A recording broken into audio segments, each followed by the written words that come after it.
All right, so we are going to get tonight's planning board meeting underway. Thank you for your patience, everyone.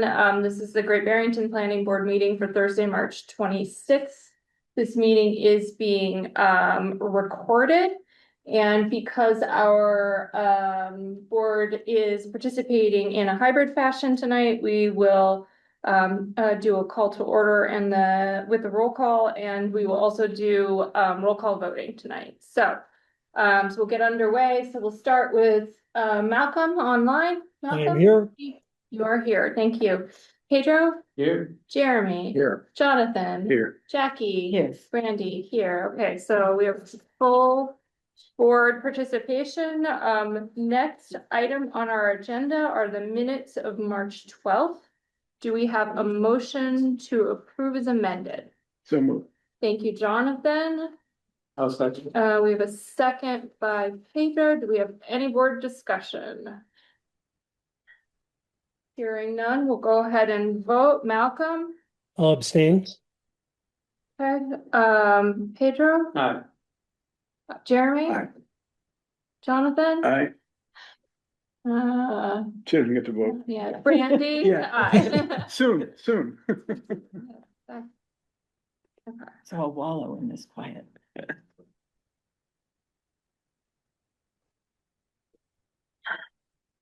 Great. All right, so then our next order of business is the special permit public hearing for 34 Division Street. This is a continuation from our last meeting. This is the application for a special permit from Brian and Mary. Oh, help me with that. Marcy. Marcy, I'm sorry. And your last name is Bucciolato. Bucciolato, thank you. To erect a 6-foot tall solid fence in the front yard in an R2 zone at 34 Division Street. Per sections 4.2.9 and 10.4 of the zoning bylaw. As I said, continuation from our March 12th meeting. The first item is to vote to reopen the public hearing. So we'll go same order we did before. Malcolm? Oh, we have a motion. Wait, I'm sorry. I need to make some jump. Need a motion. Jeremy is motion and Jonathan is second. Any discussion on the motion? All right, sorry. Malcolm? Still vote aye. Thank you. Oh, geez, sorry. Pedro? Aye. Jeremy? Aye. Jonathan? Aye. And Brandy? Aye. No, Sorry. I'm Jack. I know. I'm trying to like take notes at the same time. Okay, so the public hearing is open and next item is presentation or update from the applicant. I think what I wanted to say though is that there's no new information from the applicant. But Malcolm hasn't heard And it. Malcolm, you reviewed the minutes and the recording. I did. Okay, of the meeting, and so you are up to speed on what the application consists of? Yes, and I filed a form with the clerk. Thank you, Mel. Okay, so with that, that makes you eligible to vote on the matter and participate. Okay, thank you. So then our next item is public comment. Do we have any further public comment? Seeing none, we'll move on to discussion of findings. Do we have to do the findings discussion again? You went through each of We them did, last time. yeah. We went through the discussion of findings under section 10.4 last time, and then we had a motion to continue, which is where we are now. So I guess I wouldn't be inclined to revisit the discussion of findings since we already made the findings, right? No, I don't recall making a motion to continue so that we can have a full house here for the vote. Correct. So that's where we are now. So what I'd be looking for would be a motion to close the public hearing. So moved. Thank you, Pedro. Thank you, Jeremy. So a motion and a second. Do we have any discussion on closing public hearing? Seeing none. Malcolm, how do you vote? Aye. Pedro? Aye. Jeremy? Aye. Jonathan? Aye. Brandy? Aye. All ayes. And then the next item is discussion and a vote to grant or deny the special permit. Is there any further discussion on this permit application? Malcolm, did you want to weigh in at all? I believe the other board members had previously. Um, no, I reviewed the special permit requirements. Yeah. And 10.4 requires that, there be, any harm caused, not outweigh any benefit to the town or the neighborhood. And I just really couldn't find any benefit to the town or the neighborhood in the proposal. So that's the only thing I have to add. Sure, okay, all right, so, in terms of harm outweighing benefit, you're basically saying it's neutral. I'm saying there's actually a harm to the town in the sense that we, granting a special permit in this case, may be viewed by others as setting a precedent, which we would have to then defend. And I think that would be a harm that would outweigh any potential benefit, which I don't see any to the neighbors or the town. If I could clarify for the board, each permit is taken on its own merits and its own facts. I understand that. I have prepared a statement. Can I share it or You really can't. you can't share again? Um, Stop again. The hearing's been closed. I see. it has been closed. She could speak before the vote, though. She can, as a member of the public, speak before the vote, that's true. Not in, it's either for quasi judicial matter, sorry. It's either Oh, done so or that not. the provision in our code There's that, already been, okay, there's Okay. already been. all right. Opportunity. So, Um, can we open it or not? I haven't gotten a chance to answer his feedback though. Sorry, Malcolm. Let's take motion to reopen. yeah, I guess if we want to hear the applicant's additional information, then we should reopen the hearing. So do we have a motion to reopen the hearing? Do we want to do that? So moved. Okay, Jeremy, do we have a second? So, Second, Pedro. Do we have any discussion on a motion to reopen? Okay, so we'll vote on that. Malcolm, Aye. Pedro, Jeremy, Aye. Jonathan, Aye. Brandy, aye. Okay, so we take a step backwards and we reopen the hearing.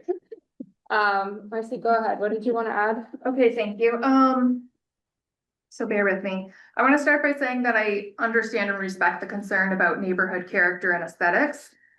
This is obviously something that I've thought a lot about, and this matters to me too. My intention with this fence is not to detract from the area. I want to contribute to it in a thoughtful and appropriate way and make sure that it blends with its surroundings. One important thing to note here is that this stretch of road doesn't function like a traditional village neighborhood. It's a high-speed, high-traffic throughway with a 40-mile-an-hour limit that's often exceeded.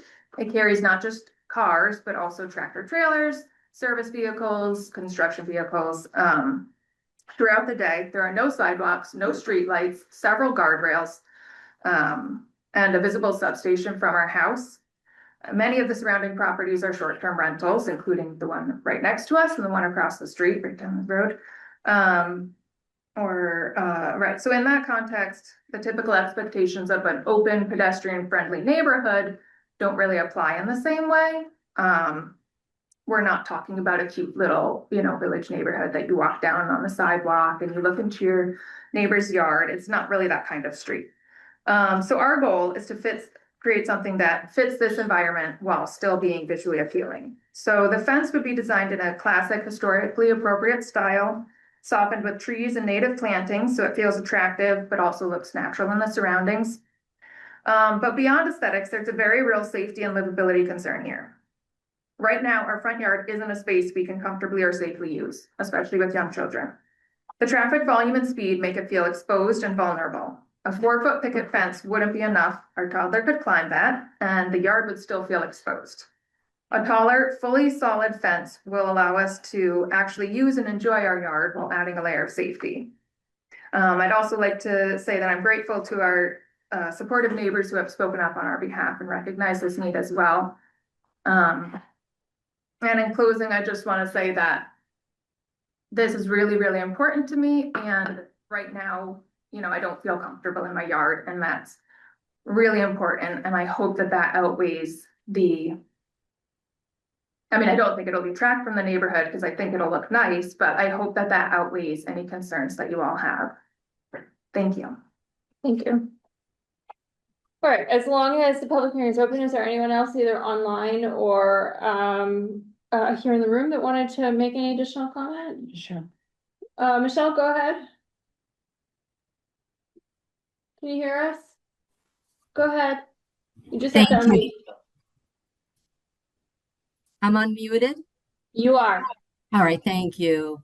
I'm Michelle Lubert, 70 Division Street. Just for the record, I spoke in support of the fence at the first part of the public hearing at the last meeting. And Malcolm, you mentioned, or Chair Malcolm Matt mentioned there's no benefit to the neighborhood or the neighbors. There is, and that's called peace of mind. Knowing that this family with children is protected, this is a dangerous street, absolutely dangerous street. And I don't know what to say. I'm very supportive of a young family being on the street and wanting to enjoy their property. And that fence, I know their children are going to be safe. And I was talking to another neighbor. They felt the same way, but they're not here I just texted them to maybe sign on, but I don't know if they'll get here in time. But just so you know, I'm very supportive of it, and you know how I can be. And if I wasn't happy, I would let you know. But there are other families on the street with children. This house happens to be what I would term fairly, for our neighborhood, close to the road. And I did mention a couple weeks ago that a truck ended up my bank in front of my house and landed in my driveway. If this family, same thing happened to them and they were pulling out of their driveway, their children would have been hurt or even killed, or even if they're playing in the front yard. So I really hope the planning board looks at this the right way and grants this permit to protect a family. Thank you so much. Okay, thank you. Is Thank you. there anybody else who wanted to speak on the matter? Yes, sir. I'll speak on the matter because I actually happen to be a neighbor. Would you please provide your name? Jedediah Shields, Okay, great, Yeah. thank you. 53 Division Street. And I just want to throw in my voice in support. I think the things that you stated are absolutely reasonable. First and foremost, the abundance of high-speed traffic on the road. And so just as a neighbor, I just want to go on record in supporting it. And I think it's absolutely reasonable what you're asking for, and I hope that the board supports you. Okay, thank you.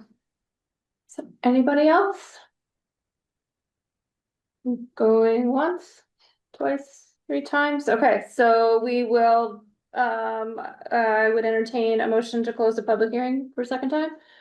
So moved. Thank you, Pedro. Do we have a second? Second. Second by Jeremy. Any discussion on the motion?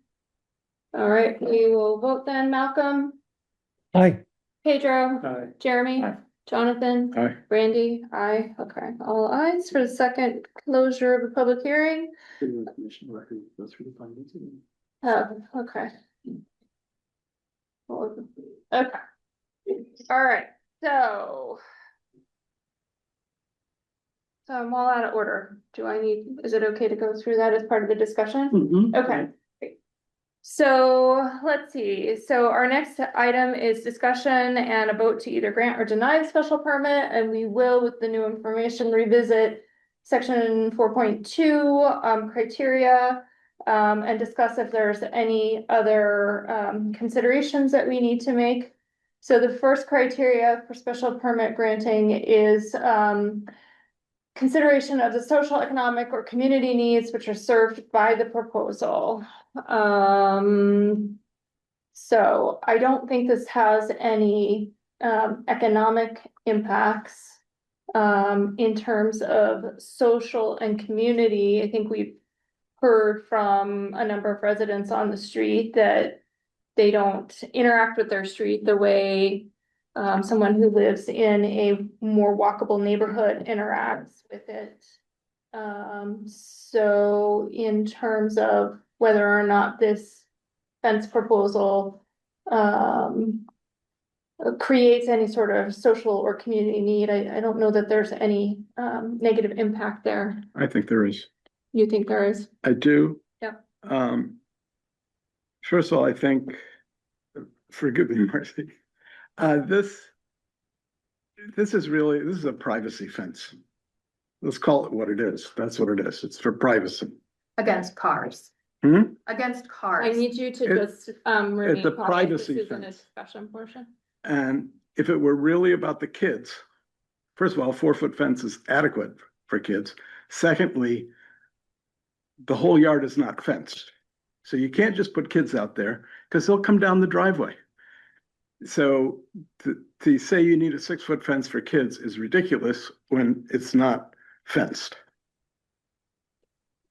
So this is a privacy fence. You know, I understand why they want privacy fence, but one of the disadvantages of having 6-foot fences is it doesn't slow down traffic, it actually speeds it up. If you've got a lovely house there, people are driving, they're looking, they're admiring everything. A 6-foot fence, people put their head down and they just go 60 miles an hour. So this will actually contribute to the things that you don't like about the street, whether you like it or not. I think it's going to contribute to that. But I hear what you're saying, and in some contexts I might agree with you, but in this context I wouldn't. I mean, this is a road that is essentially a major through road in the town.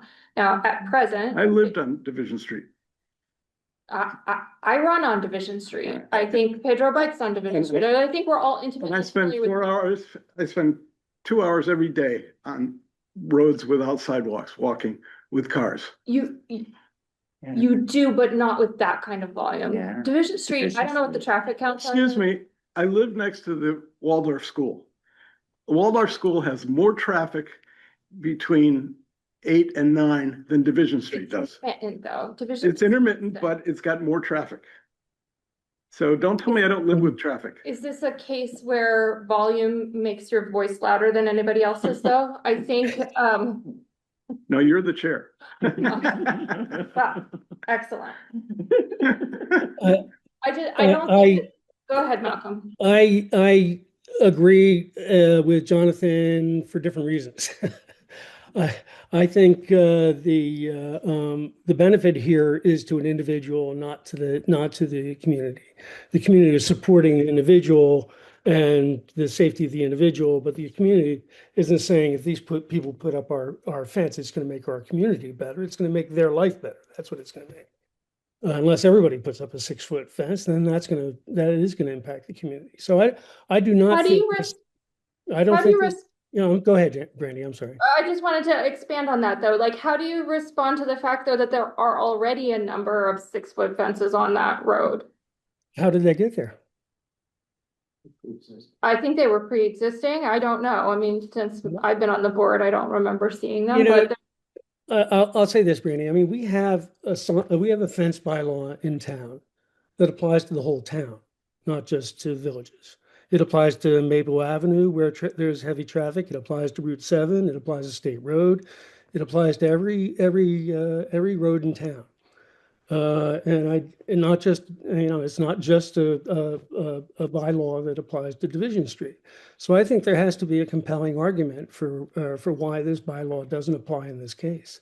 And I don't think the argument is compelling enough.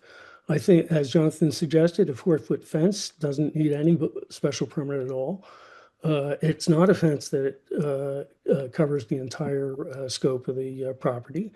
You still have to watch your children, and I think if you watch children, a 4-foot fence should be a sufficient barrier, I would believe. But nevertheless, whether it's good or not, we have a bylaw, and I think that there has to be a compelling argument for overturning it or for granting the special permit.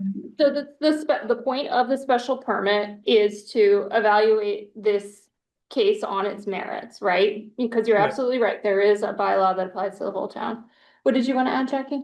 I wanted to say that at first I was against the fence because I just thought, oh my God, get one up. We're gonna have Division Street, 6-foot fences all across the way. And I thought, I don't want to see that. Well, then I thought I was thinking like I was a homeowners association and you can control everything. And I thought, no, I don't want to do that either. Then the discussion here is adding much more nuance to the experience of the fence. And hearing from other people talking about it, knowing my own experience because I'm on it like 3 times a day and I'm one of the people who drives fast. She admits. And I know how I see what I'm passing. I don't want to see them. I'm just going like that. And I think the idea of, I like the way you're describing your fence. I'm sorry, I'm into the aesthetics of it. And I like the fact that you have the trees behind it, closer to the house. I like the idea that you're very thoughtfully planting bushes in front to mask it. I agree with Jonathan. I don't know whether 4-foot high fences are good for children and not for children. It's a compelling argument and you're not covering the entire way, but that's also partially good for the person driving by. But if I can't vote, I'm sorry to say, but I would have voted yes. Is that appropriate for me to say or not? Yes, okay. And we're having discussion, so, Am I allowed to speak ever again? you are, but not in this part of the deliberation, but I appreciate your position. Never, ever. So I went and have made several site visits, just mulling this over. And in the context of the velocity of the traffic that moves through there, and in the context of the other, like roadway control features that exist along that road, including a number of guardrails in the stretch that Marcy and her family live on. And in the context of the road bed being higher than the house and having to deal with things like street, automobile lights and things like that, I think a 6-foot fence is not unreasonable. And there's already vegetation that exists between the edge of the road and where the fence is gonna go. Right, which is aesthetically softening it. So I don't think, Jonathan, like, I appreciate what you're saying. No, I think the fence is going in front of those trees. Can It you? is, Yes, it's going in front. So, there's going to be tall, pine trees that will stick out the back. And then there will be short bushes in front. So the on tree, the roadside or on the house? On the roadside, there On will the be roadside. bushes. but the fence is going between the tree line now and the road. But she's planting vegetation in front of the front. fence Better. to partially screen the fence. To Which soften. softens the fence. So, I think given all those factors, that's the point of having a special permit. A special permit allows us to consider the individual factors. I don't have a problem with the 6-foot fence. I don't see anything in the special permit bylaw that says that we should consider the needs of the individual. The point of a special permit is to Isn't that the consider whole point? individual case. Malcolm, I It's- don't understand what you're saying there. The bylaw says that we have to consider the beneficial impacts to the town or the neighborhood. And whether it outweighs and I haven't heard what the beneficial Okay, so impact in the town and neighborhood are. Let's start with this then, because it says that the adverse effects of the proposed use will not outweigh its beneficial impacts to the town or neighborhood in view of the particular characteristics of the site and of the proposal in relation to that site. Well, that's So, all we're considering, but in- we still have to consider the impact on it has to be a beneficial impact on either the town or the neighborhood. No, it does not say that. It says that the adverse effects of the proposed use will not outweigh the beneficial impacts to the town or to the neighborhood. Well, that assumes there are some beneficial impacts. Well, what Or are the, neutral impacts. what are the adverse impacts that you're seeing, Malcolm? First of all, I mean, a special permit doesn't have to be granted. So, I mean, it's a discretionary on our part. But I do believe the adverse impacts have to do with the the I hear what Chris said earlier, that each special permit is viewed individually. But I do believe that when we issue a special permit on particular grounds, that we would have a hard time denying a special permit if somebody came and asked for a special permit on the same grounds. And I do believe that this will establish a precedent where others could come and say, here's what I want, a 6-foot fence on the same grounds. And We have issued this special permit before where? at the house on the corner of Route 23 and Seekonk Cross. Right across, right. It was granted because of headlight intrusion into the house. Yes. That's why. So can I go back and just, Malcolm, I don't think I heard what your adverse or your impression of an adverse impact is on this fence to the town, how it outweighs any beneficial. Well, I mean, first of all, I think the adverse impacts have to do with the granting the special permit itself. But nevertheless, even if there were no adverse impacts, I don't know what the beneficial impacts are. Well, I can argue that as it is now, there is some screening already on the house that, I mean, I'm on that road likely daily because I go to the farm pretty much every day. And I've never seen the applicant's house before. And partially it's because of the screening that's already there. Second, there is going to be some improvement to the front of her yard to make it even more beautiful than it potentially is now with the screening that exists, which is all vegetation. So, I mean, that's compelling to me to say that that's a benefit to the town. She's going to plant native species. It's beneficial to all of us. So what you're saying is the benefit to the town, the neighborhood, would be the improvement in the aesthetics. That's right. Okay. Well, Jonathan's saying just the opposite, that the aesthetics are actually going to be harmful.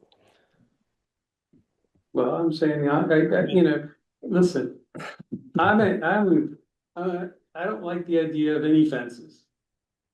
To be clear. And I don't disagree with what Jonathan says. Fences are not good for traffic. They're not good for communities, the whole thing. In this case, it's compelling to me to potentially save the life of a child. It's compelling. And she is proposing to improve the front of her house now with plantings that are going to beautify it and potentially make the neighborhood look better, and potentially make the street look nicer. And all those things might even have an impact on traffic. Okay. Can we, are the improvements and the plantings, are those part of, do we have a plan that that outlines those improvements? And can we make that a condition of any special permit? That those plans that are part of that, the planning that's part of those plans be actually executed? We are able to condition a permit, yes. Okay. So I thought you were putting the fence on the property line. Is that not true?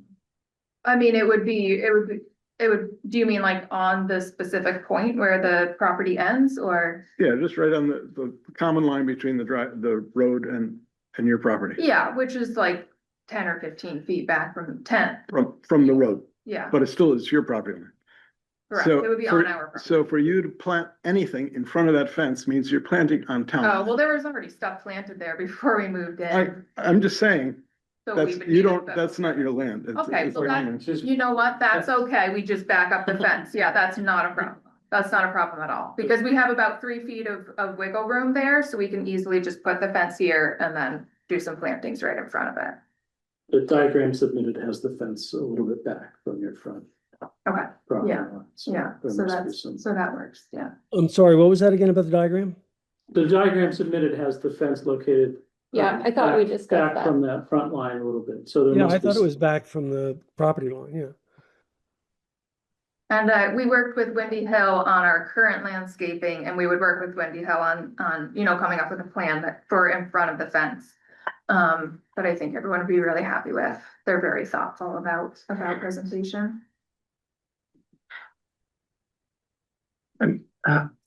Yes, So, I mean, I agree with the general concern about fences and I don't like 6-foot high fences.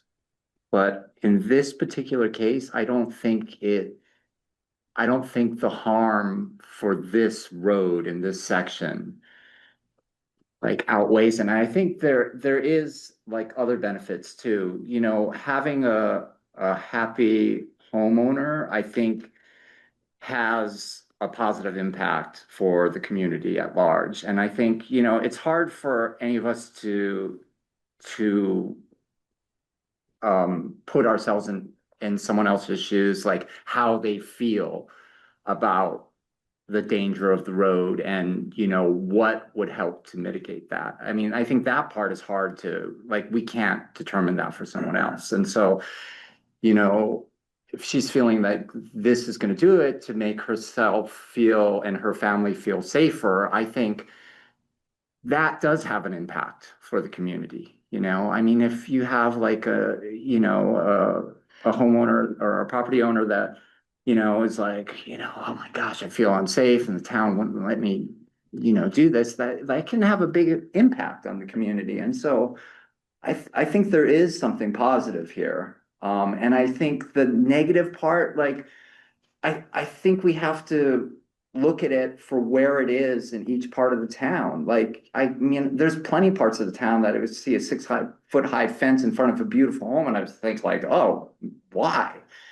But in this case, yeah, I have a hard time. I have a hard time seeing that the harm outweighs the benefit. okay. Did you want to make a statement? No, No? no. I was trying to get through the findings. Do we want to go back to that? That first one was a tough one. Well, I honestly think we now have touched upon pretty much all of the other ones, so the second one was traffic flow and safety, including parking and loading. I don't think parking and loading applies in this case, and it sounds like collectively, we have some varied opinion about what this will do for traffic flow and safety. The applicant at the last meeting said that the fence was back, and I think it was back so that they could have clear line of sight for turning onto Division Street, set back from the roadway. I don't think it's gonna make traffic go faster, Jonathan. You may disagree with me there, but the traffic is already going pretty fast there, and I think Yeah, I have no idea. that's a but different matter that, It's not gonna slow it down though. it's not gonna slow it down, but I don't think that that's the point of the application. It's more for safety and security. I don't know, does anyone have any other comments about traffic flow and safety? It's not. I would just point out, I mean, don't ever let it said that I don't listen. I think to me, the plantings in the front are the key, because that's going to break up the 6-foot wall. And, given the other characteristics, but I think so I think when it comes to the traffic issue, if this is properly shielded, then the drivers aren't going to see a 6-foot wall like we see going down Maple Avenue by Silver Street there. Yeah, okay, appreciate that. The next finding is adequacy of utilities and other public services. I don't think that one's necessarily applicable. Any thoughts there? Yeah. The next one is neighborhood character and social structures. I do think we've touched on that. I think we've got mixed opinions on whether or not this will have an impact on neighborhood character and social structures.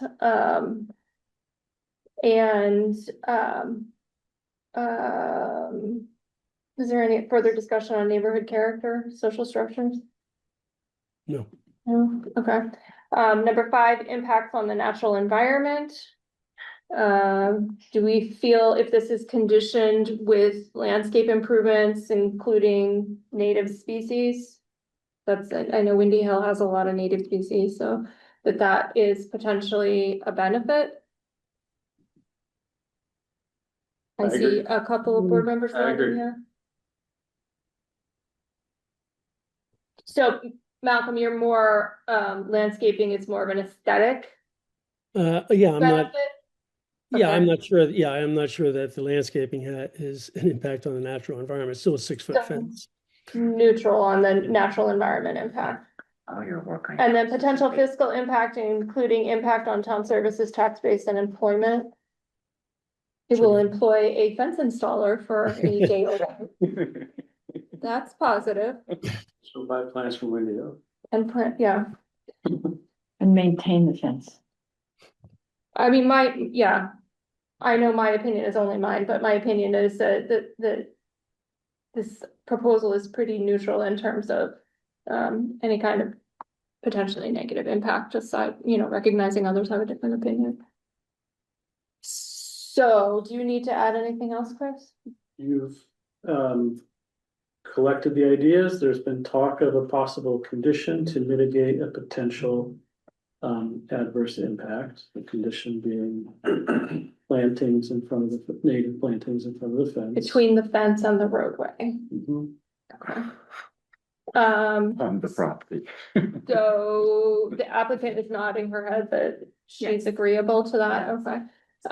So, given a condition, that would require the special permit, be approved conditioned upon the addition of landscape improvements between the fence and the roadway consisting of native plantings.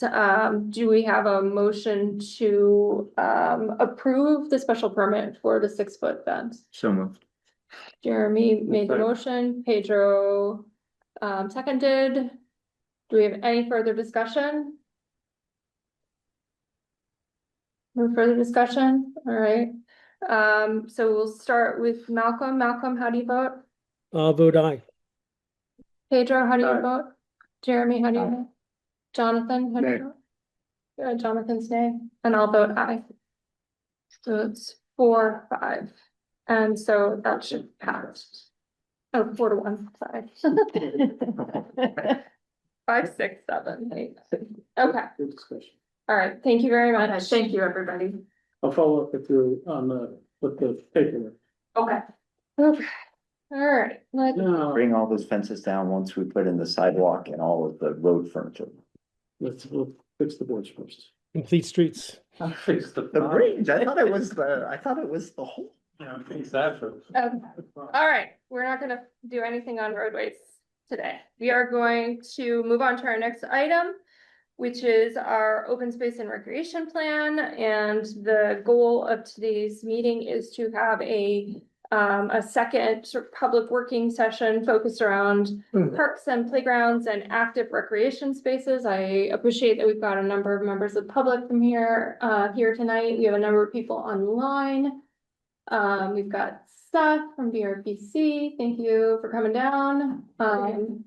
And we have Chris. So Seth, did you want to? Yeah, this up so a maybe little? I'll move over. I just joined the Zoom meeting so that I can share my screen. You can. Whatever's easiest, Whatever's sure. easiest for you. I can stand at the lectern here. Folks online, I'm gonna go ahead and invite you all to be panelists so that you are able to speak freely with the rest of the folks in the room. And you can either reject or accept the invitation. It's up to you.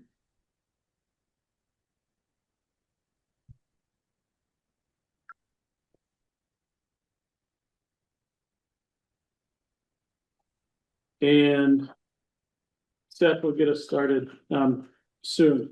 For folks in the room, we have some potential discussion points, but Seth is going to review. And put the laptop maybe. Yeah, take your laptop out. Seth is gonna review, the open space and recreation plan and where we are in the process. Show some maps about, parks and playgrounds and active recreation spaces in town. Discuss a little bit about what we heard in the survey, related to parks and playgrounds and active recreation. And then we'll break up into discussion groups, and I'll ask the planning board to disperse themselves like you did last time. Or maybe we'll just have an open Yeah, session given because it seems the group. There's so many, Oh, okay, Yeah. we could have Yeah. one group here. A in the big room, table with and we could everybody have an present. online group. Or maybe everybody, I don't know. Cause the online group got, We're pretty oh small. no, it's all Yeah. panelists now. we're intimate. Yeah, okay, Um, yeah, whatever, we can stay as May I one. ask one question before Seth gets started, though? I was hoping that we have some feedback. You have to mute yourself. Yeah. Take that line and taking care of it. I was hoping that we would have some input from the parks committee. I just texted her. Okay. Okay, Yeah, we were hoping that it could come. okay, but no word on that. All right, well, we'll go on. We will proceed. So please go ahead. Can we get All right. everyone to identify themselves? Oh, yeah, should we do introductions? Sure. She'll be here in 10 minutes. Okay. All right, you wanna just go around the room real quick and tell us your name and can you just like pass the baton or go this way around? Yep, so Seth Jenkins, Community Planner with Berkshire Regional Planning Commission. Ashley Van Dusen, I'm on the Conservation Commission. Great, and Sasha? Jedediah Shields, Great Barrington resident. Mario Doris, Great Barrington resident.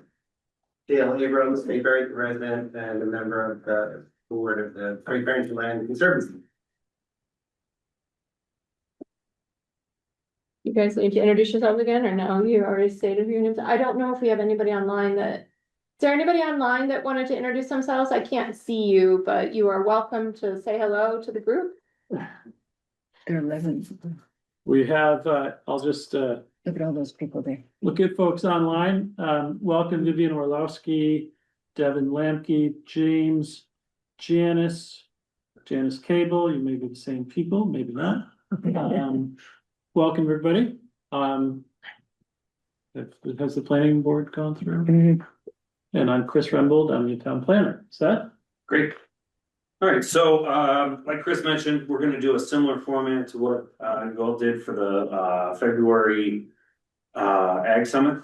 So we're gonna have a short presentation and then have more of a small group discussion. So some of this is gonna be a reminder, hopefully everybody online can see, and let's see, hopefully I can advance my slides. You want people on that Menti or not? Yeah, if you want to join the Menti, that would be fine. You'll be able to follow along, and there is a question and answer. So you can post questions and it will save them until the very end. So the Menti is menti.com, and then the code is 5358-7389. So we're a little behind time, but we'll have about a 20-minute presentation. I'm gonna move fast because it's less than a minute per slide. And you don't need to move like uber fast. I mean, obviously, I appreciate the efficiency, Okay. but like, we don't have an end time. We Okay. don't have to be out of here by 7. He's got a bedtime though. Well, maybe. Yeah, we're pushing on it, but I'll be all right. I can stay up late tonight. So we'll break into small groups for about 25 minutes. The groups will discuss some takeaways that they come up with for about 15 minutes. Assign a group spokesperson. We'll come back and have the groups talk about what they decided, kind of what the key takeaways are. Then we'll have kind of a general discussion with everyone and that question and answer, and then we'll conclude. So just some reminders for folks. I know these are repeat, especially for the planning board, but we did a survey in the fall. We had an English version and a Spanish version. The OSRP process has resulted in a number of interviews with community groups and stakeholders. We've met with various boards and committees. We've had multiple planning board meetings. We've had a public forum in January. We had the event with the Ag Summit. We had an event with local land trusts and DCR a couple weeks ago. And we're gonna have another event in April where we present the goals, objectives, and actions of the plan to the community for feedback. And then in May, we'll post the draft OSRP to the town's website and look for community feedback at that time. So just a reminder about what we heard in the survey. We had a total of 437 respondents. We had a good representation from the climbing community. We had outreach with the Western Mass Climbers Coalition, so they got the word out. We heard from what we assume are 169 respondents who are climbers. We kind of extrapolated from the information people told us that there were about 890 total people responded in the survey. Heard from a wide variety of the town, the neighborhoods are represented there, but downtown was the largest group. 102, 93 from Housatonic, and then you can see west, south, and east neighborhoods were slightly smaller. So this is the total aggregate of all of the survey respondents, but you can see that about a third of them were visitors, and that was a lot of the climbers. But we did have a large percentage that were year-round residents, some that were seasonal residents, some people that work in Great Barrington.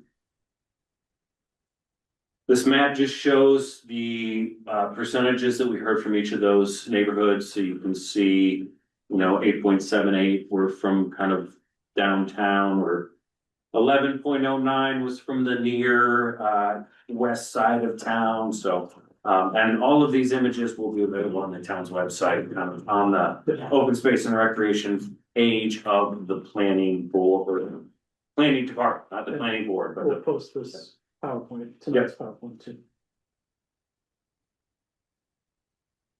The survey offered an opportunity for folks to tell us something, just, whatever they wanted to tell us. And we heard a lot from the climbers, very passionate responses. I thought I'd read just the bottom right-hand corner one. Recognizing the potential of East Rock for rock climbing and hiking would be a major step for the many people who love and appreciate the area.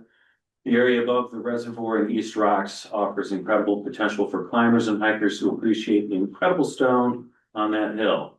Great Barrington has consistently been my place to go on weekends, not just for the nature, but also for the many shops and restaurants in town. Bringing more people who appreciate the outdoor recreation Great Barrington offers will not only boost tourism, but economic development in the town. And we heard that from a number of climbers and other people that enjoy outdoor recreation. So we did ask about what activities. I know the text is small, but just point out some of the active recreation that people told us. Hiking and walking were 2/3 of the respondents. Obviously, this includes all those rock climbers. So rock climbing was the second highest. With it's hidden, but it's about 40%. Water activities were a close third, 25%. But we heard, bicycling, downhill skiing, both road biking and mountain biking, canoeing, kayaking, jogging. So a lot of people that are pursuing outdoor recreation in the town. Just a shameless plug for BRPC, making sure people know about our Berkshire's Outside website. It has tons of information about the whole county, but you can search for just town-specific information in Great Barrington, or subject specific, like climbing. There's 5 or 6 spots that are highlighted. We did ask people about relevant improvements in town parks.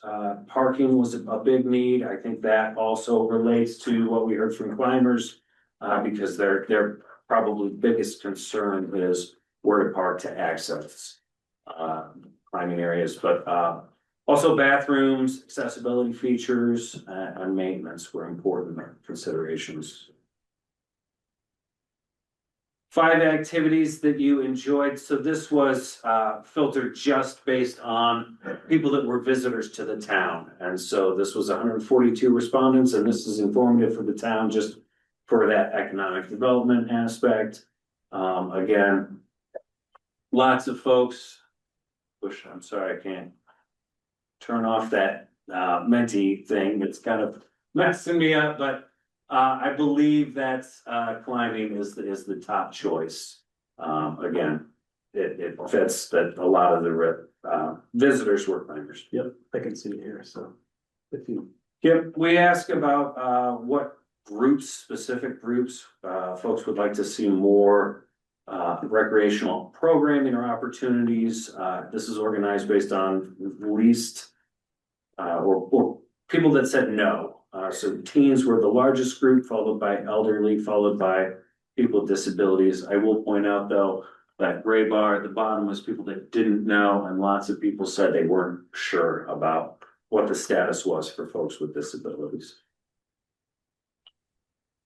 Activities that people would like to see more of in town, nature programs was a top choice. We hear that in other communities, but also things like group hikes or bike rides, summer youth programs, adult organized sports, and more programming for seniors. So we have some maps to kind of look at that kind of build on each other to kind of give you a little bit more of a sense in town of the physical layout of the town. So we start with just roadways in this map. Then we add this next one. It's kind of light, but has added all of the wetlands, open water, and lakes. Yeah. Then we add, these are all the municipal recreation sites in town. And notice it does include the whole school campus. So one of the things, possibly to take note of here is, where the municipal parks are. There's a few, you can't really see them well on this map in Housatonic Village, including the Common and Old Maids Park out it's on. way up there and Williams Old Maids is over River. And the largest blue ones are Lake Mansfield, the schools, and McAllister Park, Olympia there. Meadows, McAllister. and East Rock, East Mountain area. And then as Seth adds the next layer, you can see the non-municipal, or this is municipal conservation, Yeah. which includes the entire fire district holding out on East Mountain. And, you know, just thinking about these as town resources. They're resources, they're opportunities, they're also places where the town spends money and resources. So there's all of that. But then as Seth adds the next layer. This is state, so state are the bright green, federal are darker green, and then also land trust land, which is in sort of a tan. So you can, the federal being mostly the Appalachian Trail. So adding the land trust land and the nonprofits and the state land, you can see how quickly the town's recreational resources and opportunities expand. Where are the land trust? These kind of tan. Okay, That would be So like here's trustees, Monument Mountain. trustees of reservations, the Berkshire Natural Resources Council, et cetera. And the only reason I'm making this point is because those nonprofits in the state lands are so critical in expanding what the town has available. Just ourselves, they're so critical to our population, and working in partnerships is so important. And that's why we had the meeting with those groups, to kind of bring all those voices to the table and hear from them.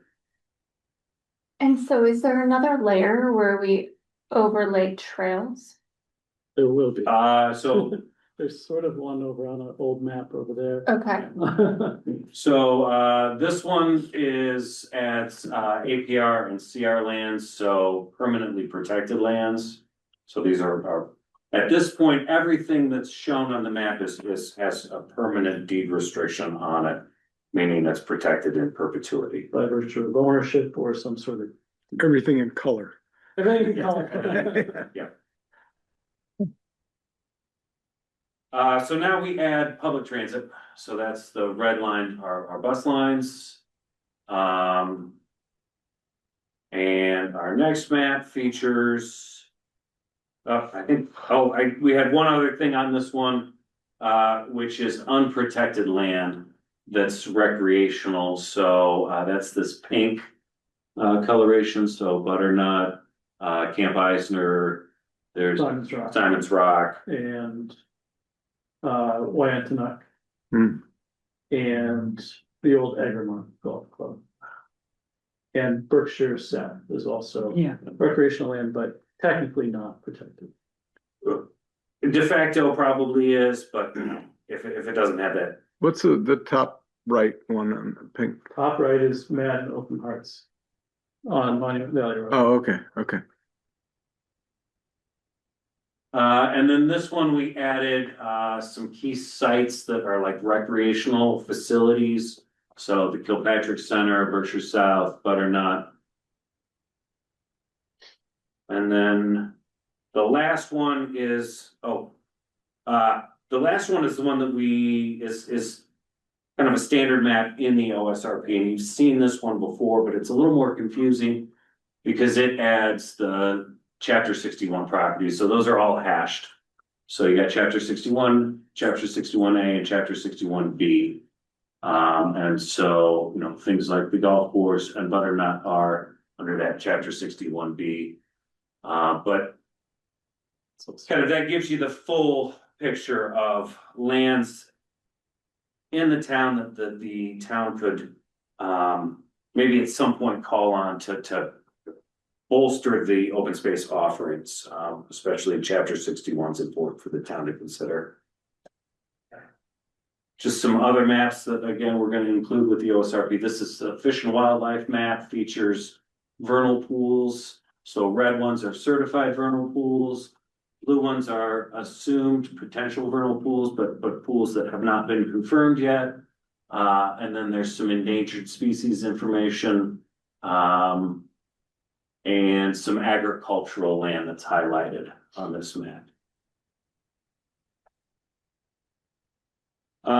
This is just a screenshot from the Massachusetts Snowmobile Association showing existing snowmobile trails in southern Berkshire County, and the majority of the trails that would be relevant are in Beartown State Forest. When Seth and I met with PCR and Land Trust, there was a quick discussion about snowmobiling at Beartown State Forest, and it's not often used anymore, but those trails do double duty for winter recreation for snowshoeing and skiing too. Mhm. Those, And they said they groom for cross-country skiing in Beartown, for both snowmobiling and cross-country skiing.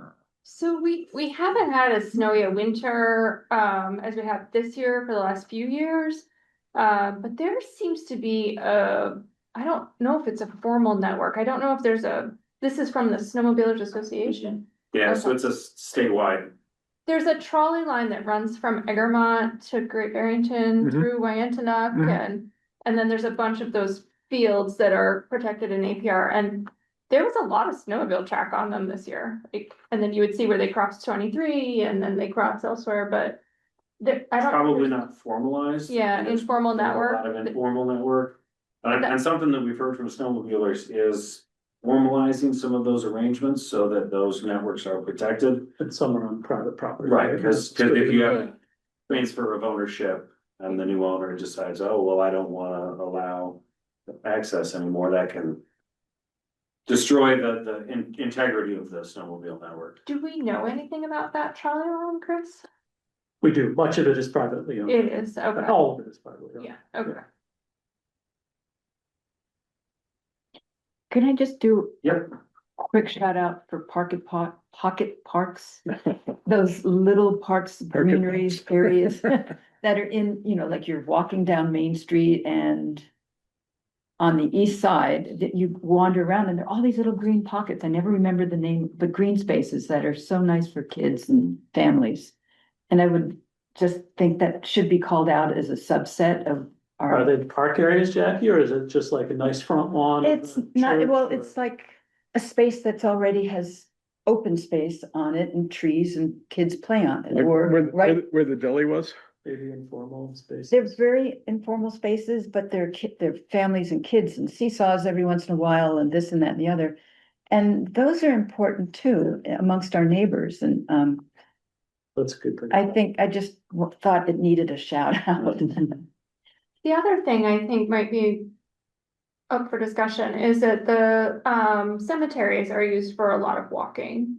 And they aren't necessarily identified, obviously, as open space, but they are spaces that the community accesses for passive recreation. Dog walking. Well, Dogs, especially dogs. since the top thing was walking and hiking, right? Yes, for elderly folks or people with mobility challenges, because they tend to be. We've identified them on the conservation We did, map. okay, um, okay. As Good job. a town ownership. Okay, but, great. You know, to highlight them is a good idea.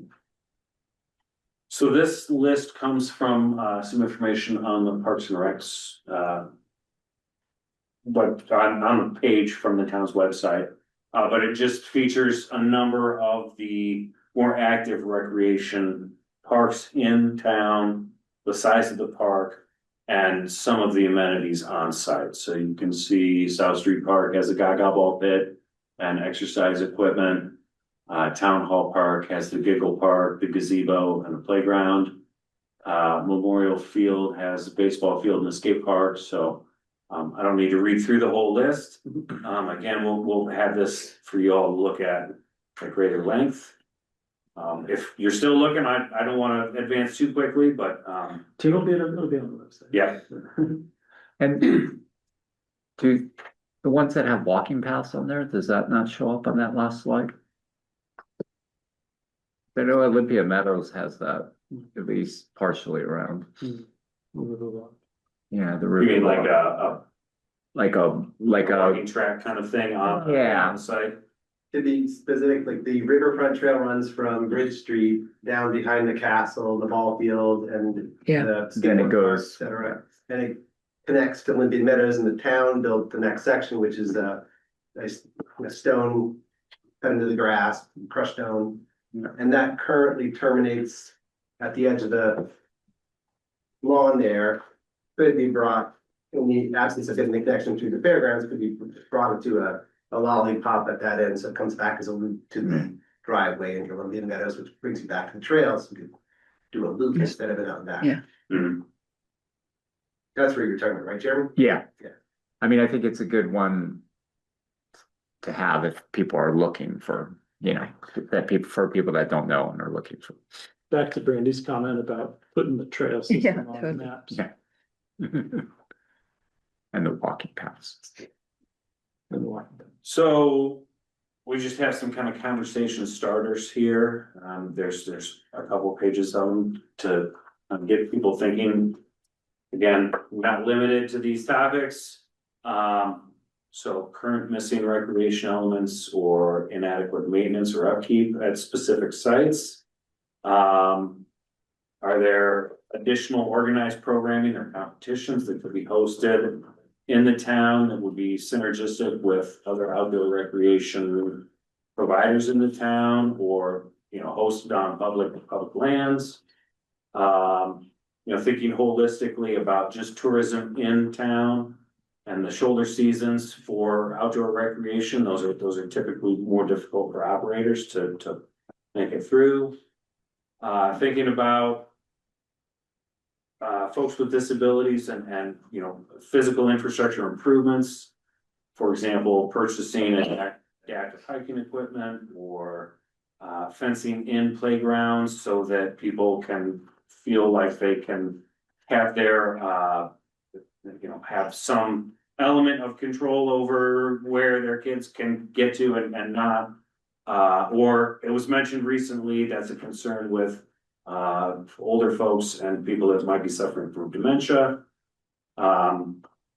Also summer camp opportunities, thinking about adaptive programming for local students or, you know, youth. Kind of a continued list. How can we lower barriers of entry to get people involved in outdoor recreational activities? Think about libraries offering things like loaning equipment or, you know, backpacks, birding manuals, things like that. Skill building opportunities with other nonprofits. You know, we talked with BNRC about the program that they're offering. additional social components to, organized activities such as a pickleball club. So I don't need to read the whole list. That's sort of what we're gonna do next as a group. So we're gonna split into small groups. This is where I can leave this slide up. If you want to post a question, they'll queue up and we can save those until the very end. But the goal now was going to be to divide up into, and Chris, how many folks do we have online?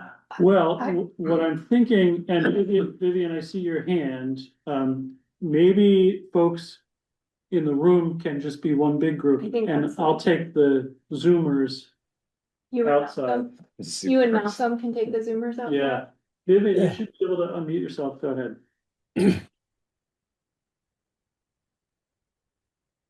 Go ahead, Vivian.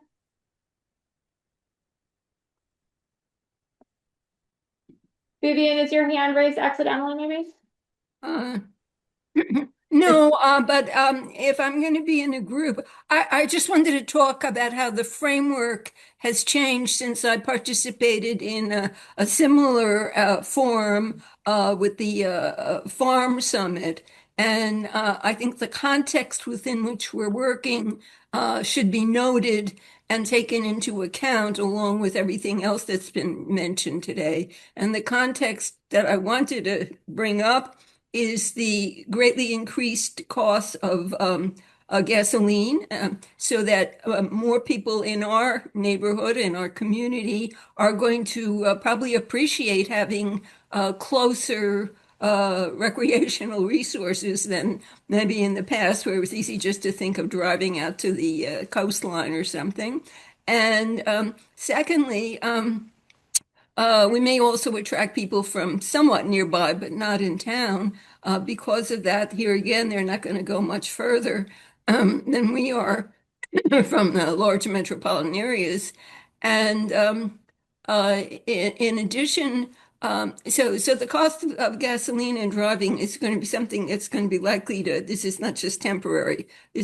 From everything I've been researching, it's for the foreseeable future. The second thing is probably for the foreseeable future, but certainly for this year, is the greatly reduced amount of fertilizer available. 35% of world fertilizer comes from the area currently in conflict in the Middle East. This, from the research that I've seen, this has left a lot of farmers that we count on normally not being able to produce the crops that we count on. So our food supply from other areas is going to be reduced. This would just reinforce what we discussed at the Farm Summit about the need for our open space land to include options for encouraging community gardens. And sometimes, just like I love the idea of a pocket farm or a pocket park could also be a pocket garden where some herbs and things like that could be grown and be an attractive addition to various areas with very little acreage. And I'm talking about the large acreages for these other projects. So thank you. Thanks. Thank you. And I'll put, the folks in the room have some starting questions to help you. And I'll put the same questions online for the Zoomers. So Zoomers, if you can just hang on a sec.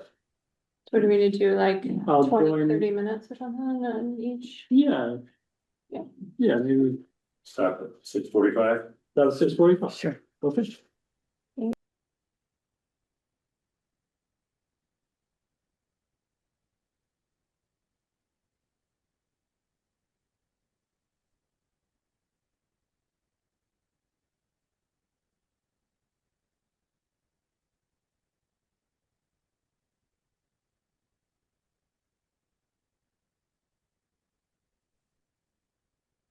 I think Chris is carrying us to another room.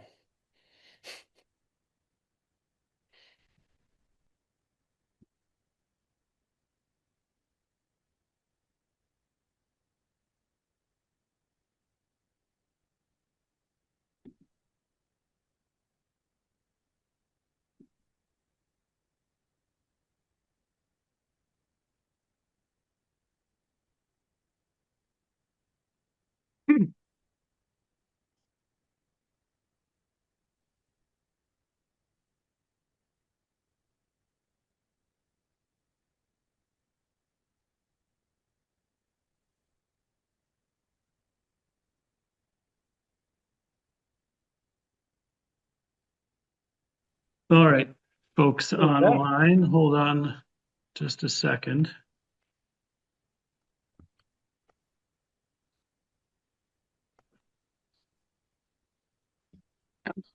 Let me move you back here.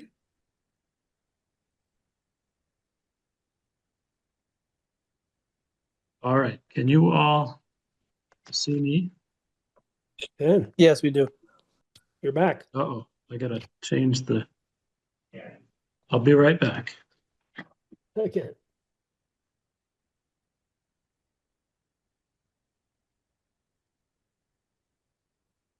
So I hope my initial comments weren't a distraction. I mean, I'm just suggesting them as a framework because it does change in 1 month. There are major changes in some of the circumstances we're going to be dealing with. Sorry, I'm trying to switch devices in 2 rooms here.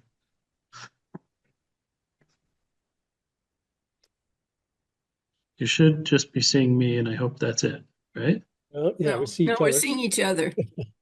No sharing yet. Okay. 1 second. Thank you.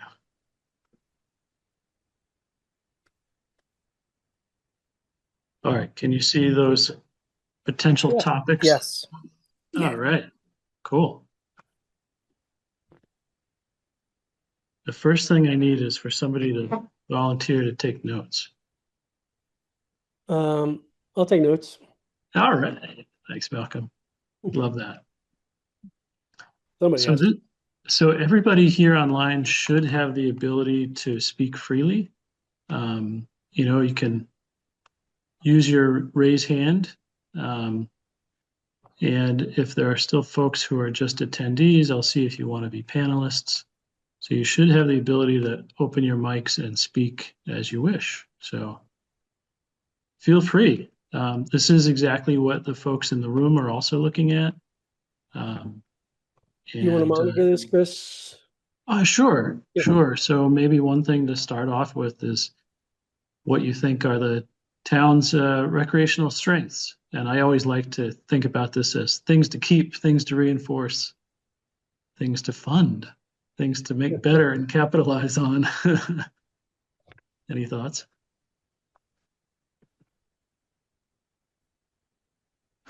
I mean, when I bought my house here 20 years ago, I was so impressed because we had more acres of open space than we had people. And there's a lot of recreational opportunities, and I think those are our strengths. They're very broad. I mean, between hiking and biking and a lot of the listed outdoor activities, we can support in town.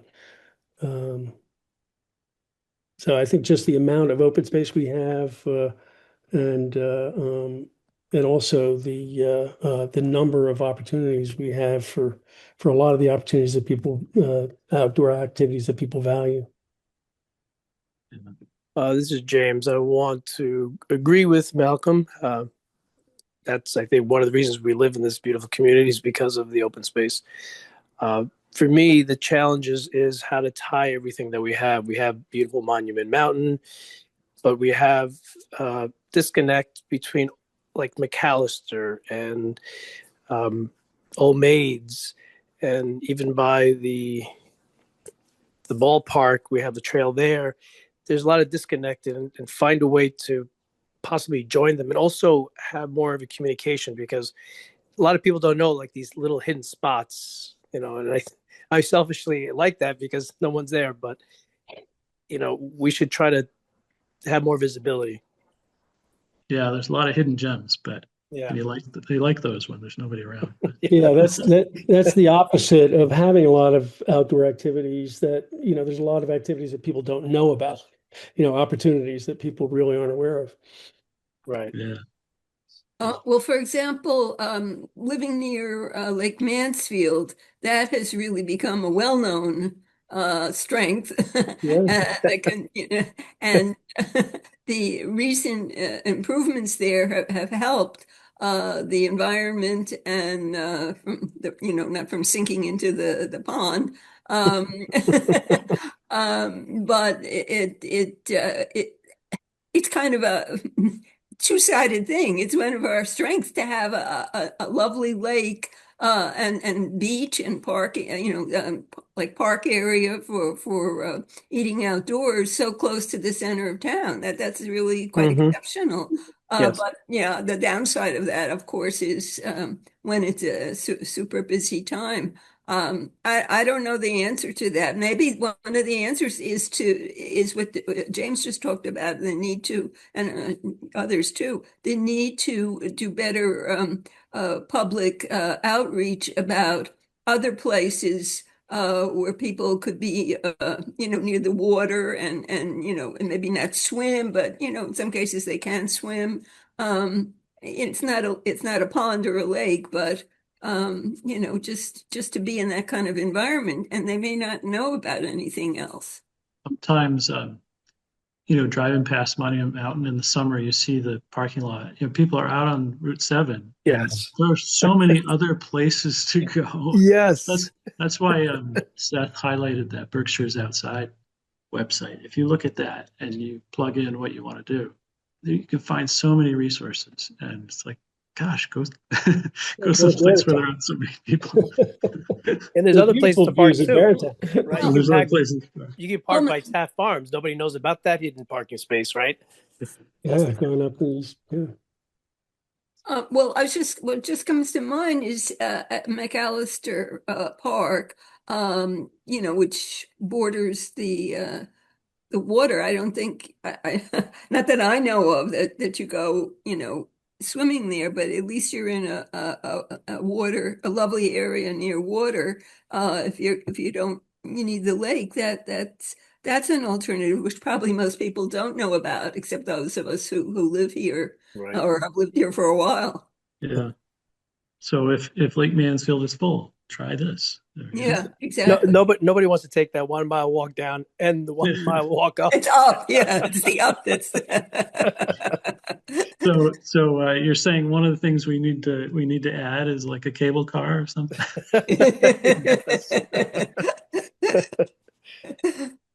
Well, we could borrow a chairlift from Butternut.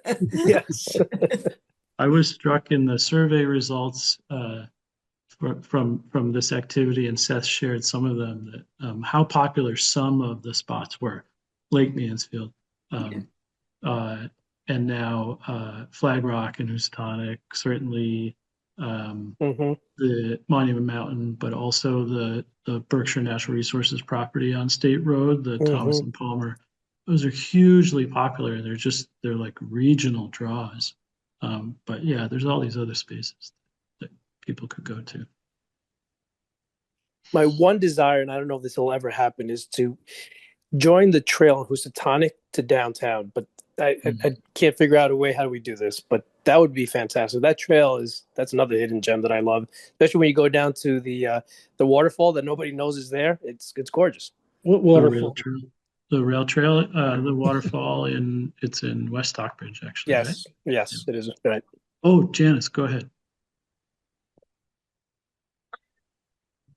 Some of you may know that I had the privilege of working on the development of that piece of the Riverfront Trail several years back. Yeah. And I continue to take an interest in that and all our other trails. One perspective that we had, Dale Abrams, Christine Ward, and the rest of the board, was that the trail provided not only just a recreational opportunity for walking, but was really almost like a commuting route, and especially from downtown to the new senior housing that was built. Bostwick was going up at that time, and they were very generous in giving us easements, senior center, and so on. And it's unfortunate we don't have a complete route all the way through. We did survey out, possibilities, including a sort of combined riverfront and sidewalk type of trail with sort of a bypass, and And so there are lots of ways to connect that all the way through. And I know many people have raised this question, but I think, I'm certainly hopeful that will happen in the future. I think, there's an important thing here to think about some of these trail routes in terms of the connectivity to downtown, to shopping, to neighborhoods, even the trails through Lake Mansfield were connected down to Welcome Street by GBLC. And Yes. so there's neighborhood connectivity there. And people use this. I was amazed when we first opened that trail to see how many people were using it to go to the food co-op, to shop, to go to the ball field, to go all over. And we talk about a walkable town. It's more, to me, it's more than just going out for my 20-minute, getting my steps in the afternoon, but can I get from here to there? Yes. And so looking for all of those barriers and choke points, I think should be a very important part of how we plan for the future here. Janice, well said. I live in the intersection between Pearl and Welcome, so I see a lot of people taking that route from town and then up to Lake Mansfield and back. So what you just said, the choke points right there, crossing over North Plain Road, crossing over from town to get to that other street that you can take Pearl and Welcome. Those are the choke points. Yes.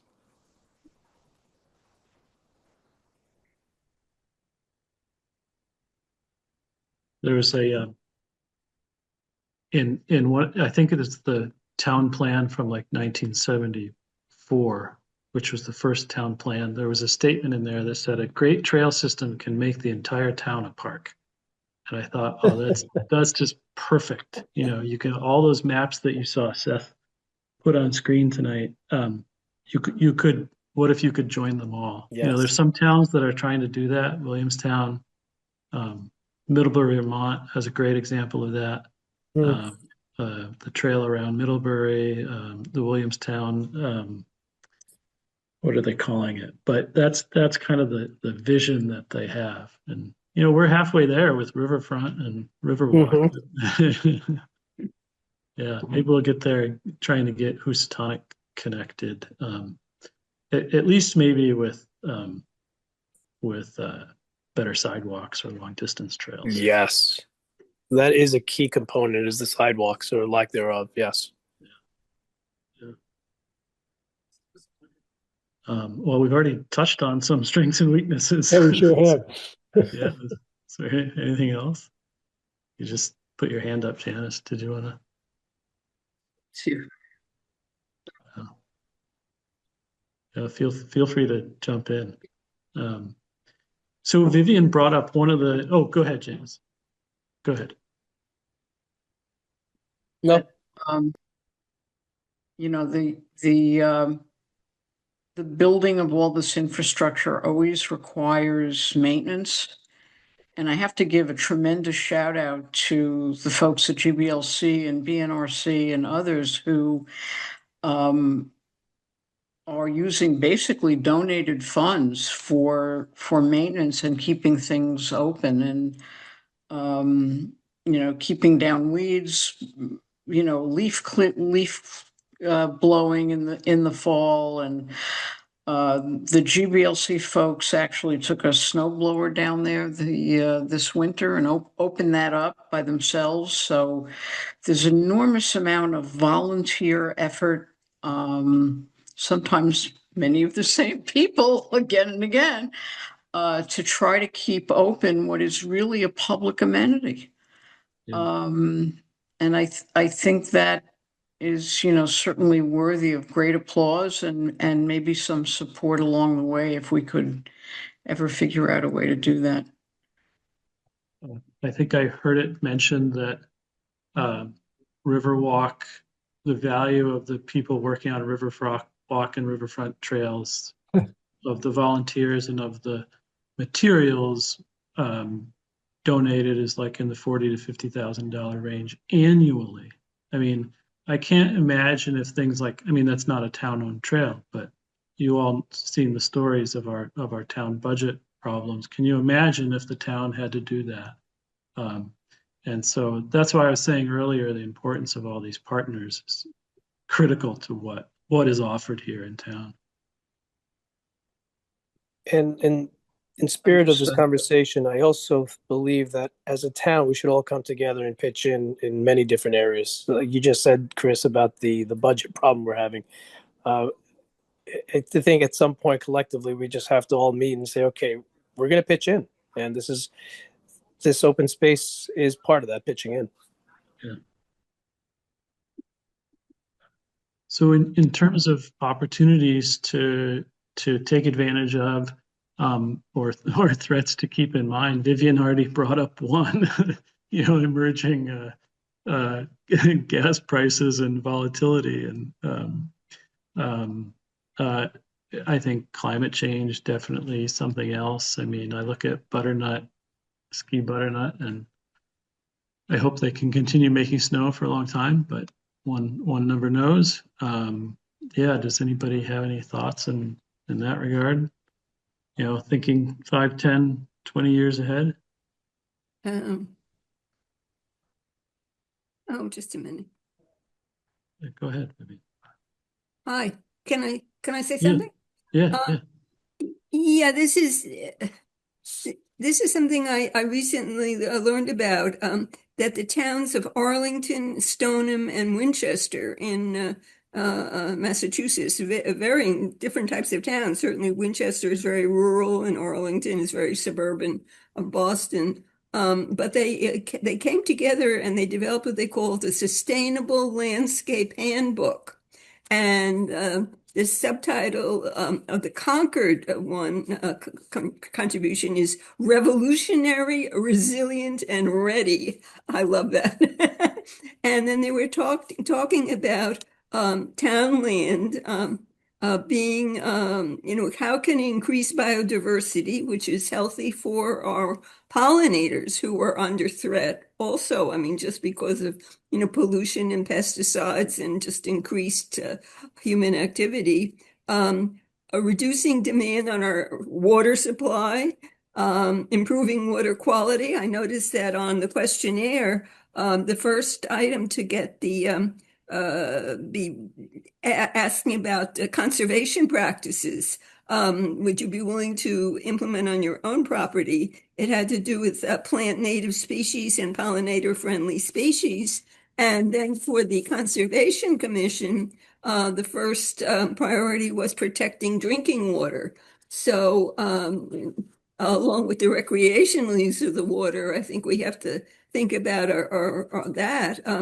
And mitigating flash flooding, increasing resiliency to drought on the other extreme. Certainly climate change implies kind of climate chaos, and we get both extremes as we've recently experienced with the extreme cold.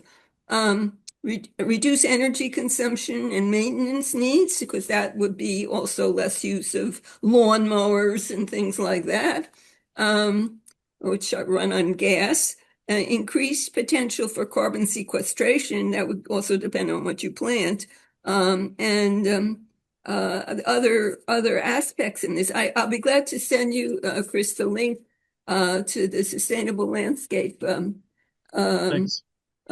because that would be, here again, an overall framework for any piece of open land. Obviously, it doesn't apply to the rock climbing area, but if we're talking about land use, this is relevant to everything from what's in front of town hall or behind town hall, to what's in larger parks and recreation spaces.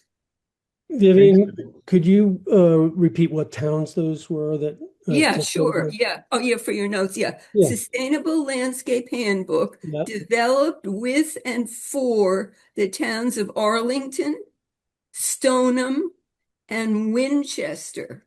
Oh, I'm not sure where Stoneham is. I think it's also in the greater Boston area. Winchester, I know, is in very much a northern border with in New Hampshire and maybe even over to No, it doesn't go as far as Vermont. It's right on the northern border with New Hampshire. so did you say Concord as well, or they had a different? Concord was included in this as I remember I read the whole thing online, but I only printed out a few things to have handy for notes.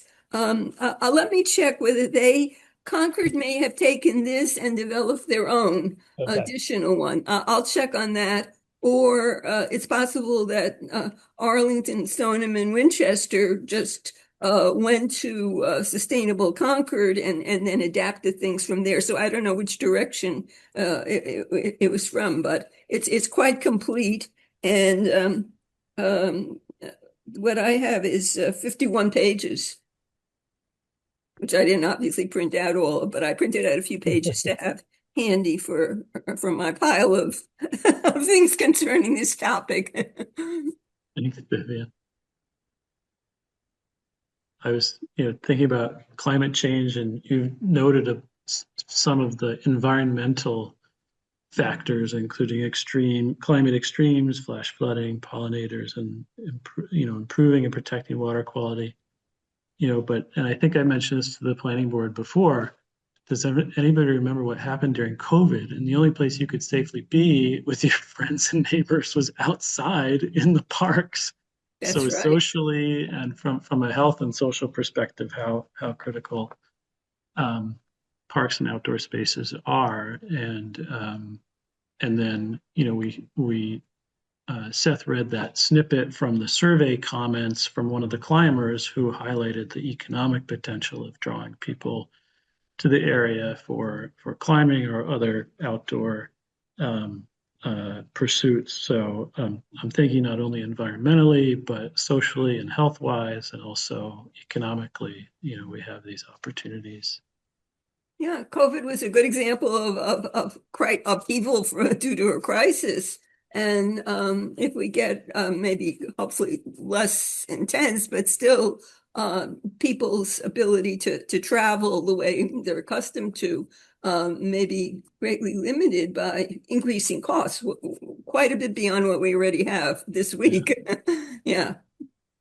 And obviously, I think one of the other threats we have from a financial point of view is the town's budgets are extremely limited. So I'm sure that's been said many times in many ways. Yes. Well, as someone who is very much concerned for pollinators who see lawns as a food desert, I mean, unless you leave your dandelions out, there's really nothing in most lawns for a pollinator to be able to nourish itself on. And there are universities, University of Minnesota, I think University of Michigan, I have in my list of resources, and the Xerces Society, which seeks to protect all insects, not just pollinators.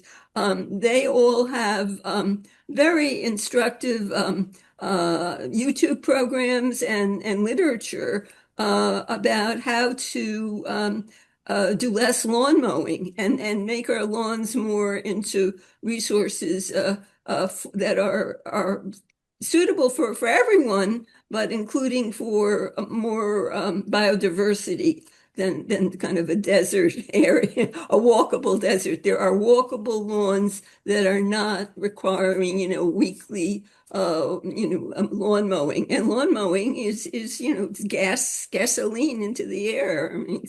I mean, being burned and then going up into the air. I have an electric mower, but the cord keeps getting shorter and shorter every time I cut it. It used to reach down to the back of my yard, but it doesn't reach there anymore. But it starts every time. Right. Any other aspects? I mean, Devin, it's nice to meet you. Anything you want to add to discussion? I've been a little quiet because I'm not a Great Barrington resident. I'm a Richmond resident, but I reached out to Seth in DCR earlier in the week, and he let me know there's a planning board committee. But the reason I reached out was about disc golf, which I think is a huge Oh, gap in Berkshire County. that's right. Seth mentioned that. Great, great. Glad you're here. Yeah, yeah. So I don't know if now is a good time to speak on that or. Sure. I mean, Yeah, we're talking about things that might be missing or might be opportunities for us or for the county.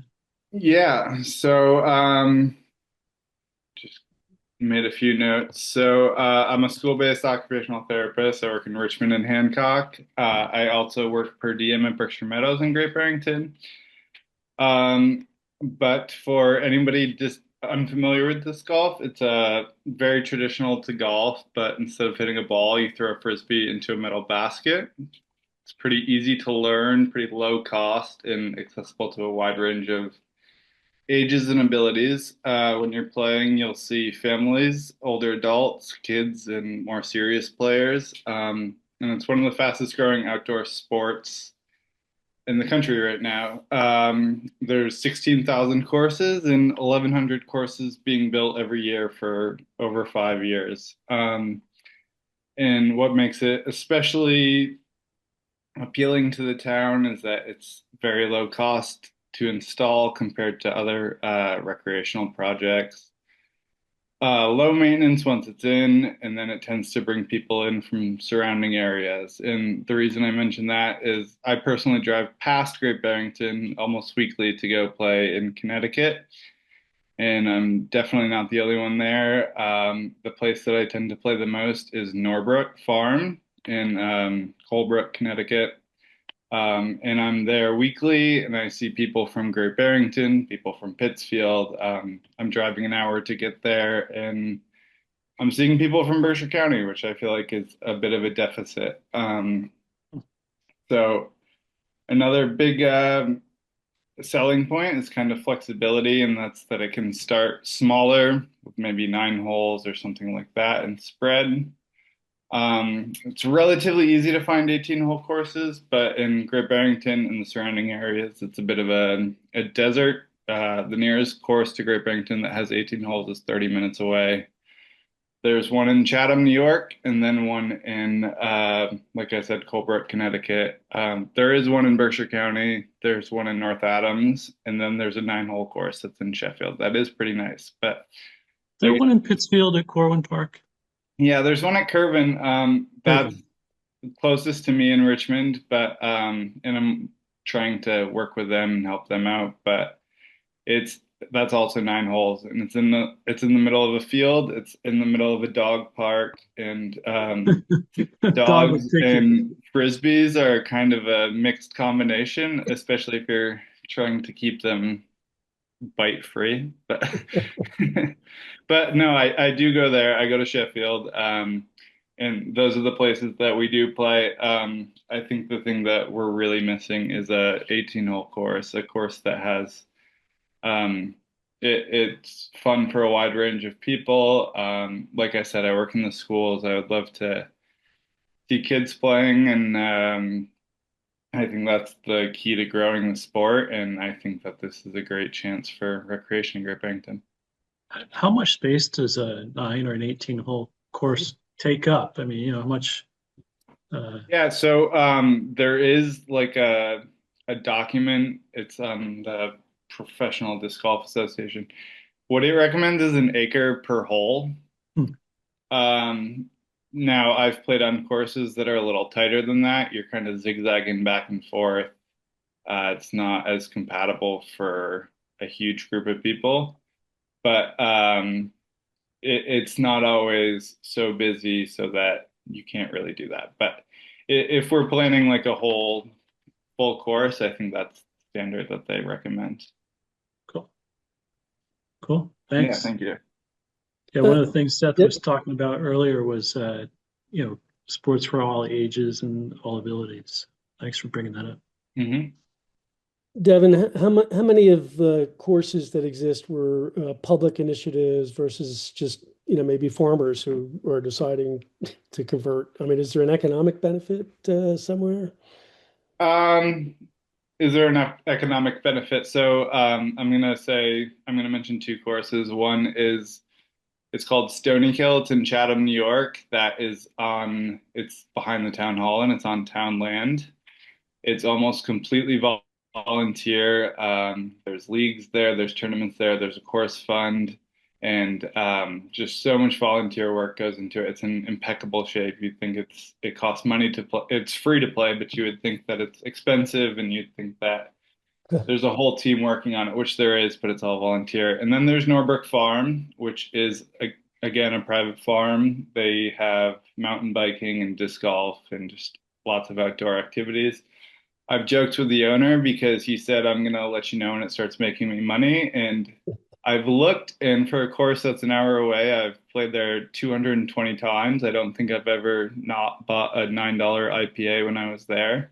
So I think maybe for somebody who's driven through the town that many times and spent $2,000, I think he's making more money than he likes to lead on. Thank you. Yeah. We're just about at time to reconvene. Is there anything else we should chat about? The only other item I know this has been discussed and it costs money, which is probably never going to happen, but a dog park, I know West Stockbridge just created one, but I know it's expensive and we just don't have the money. So I'll leave it at that. Yeah. Go ahead, Hi. Vivian. Yeah, I looked up quickly the question that Malcolm is kindly taking notes on. The Sustainable Landscape Handbook I found on the online, if you Google that, for Arlington, Stoneham, and Winchester on Stoneham's website. And then I looked up Sustainable Concord, and that is a separate project and very thorough. So there's two sources for us to use. Thank you. Thank you.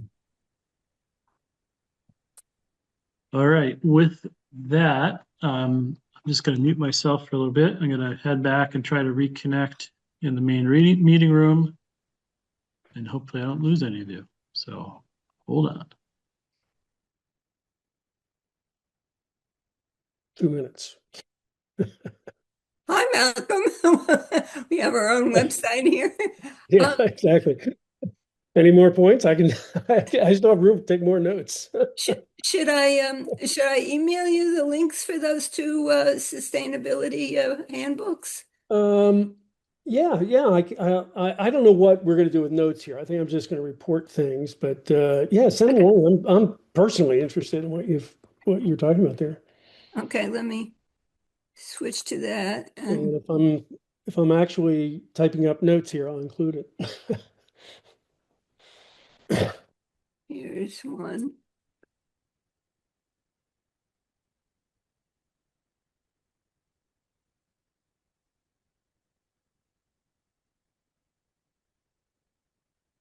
Oh. Looks like they're breaking up. Thank you, everybody. That was really great. I hope the online group had as robust a discussion as our room group had. We just sat there. Nobody said anything. Yeah, we turned the volume down. You don't turn it down. It did, yeah. We could hear you like talking about lights and assess turn Okay. So guys, we do want to just do like a group report back before we wrap up the meeting. So. All right, folks online, can you hear us? Yes. All right, we can hear you. Great, we're back together. So time to report back to each other what we learned. Malcolm, you want to start with the Zoomers? Sure. We had a few themes. One was that we have a lot of open space and quite a number of opportunities. James suggested that we needed a better time together because they're disconnected and disparate what we do have. Vivian suggested a better public outreach to educate people on what we need. And James suggested, it would be really nice to be able to tie together Houstonic and downtown. And he's been working on it for years and hasn't come up with a plan yet, but still working. Janice, Janice made a shout out to several nonprofits. And it became clear that we really couldn't have the open space and recreation opportunities we have without the nonprofits we have. Janice also pointed out that the Riverfront Trail is a good commuting as well as a recreation trail.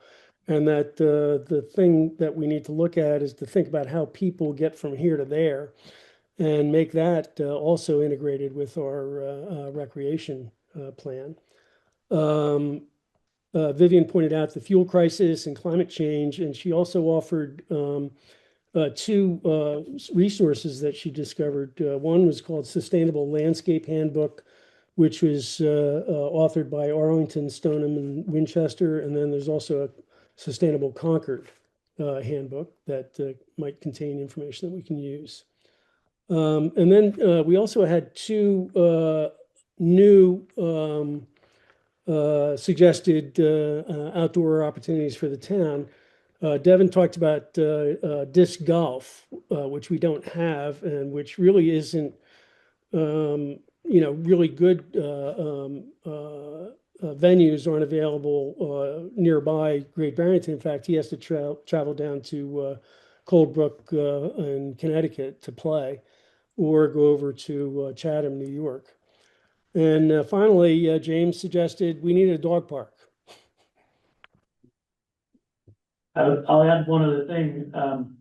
We talked about some of the most popular parks, Lake Mansfield being one of them, Monument Mountain another, and James and some others pointed out that people aren't aware of the alternatives. So Berkshire's Outside could be a resource for that. Like if the Monument Mountain is full, you can go somewhere else. If Lake Mansfield is full, there may be other places to enjoy the water. So we need to do a better job of communicating that. Okay, I'm trying to consolidate the notes here. So we had a great discussion, just touching upon strengths and weaknesses and opportunities. I think similar to what the online group discussed, we discussed that Great Barrington has just a wealth of recreational opportunities, a really wide range of different types of opportunities, ranging from trails, sidewalks, the climbing, road and mountain biking, and a number of rivers and water bodies for water sports, as well as some traditional playground and ball field spaces that have been recently renovated. So we think there's a huge opportunity in terms of expanding people's awareness and expanding the potential for economic benefit to tap into that as a growth area for the community. Thinking about, like a hiking ecological experience, with rock climbing and mountain biking, you could really tap into a whole group of people that are really engaged in the outdoors, and that benefit from all of our preserve plan. That said, we did identify as weakness that there's a lot of land that we look at that we'd like to use that is unprotected, and maybe we use it informally or under certain agreements. And so there's an opportunity for protecting that land. We too, I think one of the first comments was that we lack connectivity of our recreational spaces, and that focusing on access, be it access to rivers or access to the climbing or access to trail networks, is really important, and the associated sort of trailhead type facilities there. But then having a real vision for interconnectedness for Houstonic, Great Barrington, and the variety of recreational activities. The other opportunity is for more collaboration with the traditional land conservation organizations, but I think with parks, committee and also the Houstonic Improvement Committee, who are sort of spearheading specific recreational opportunities.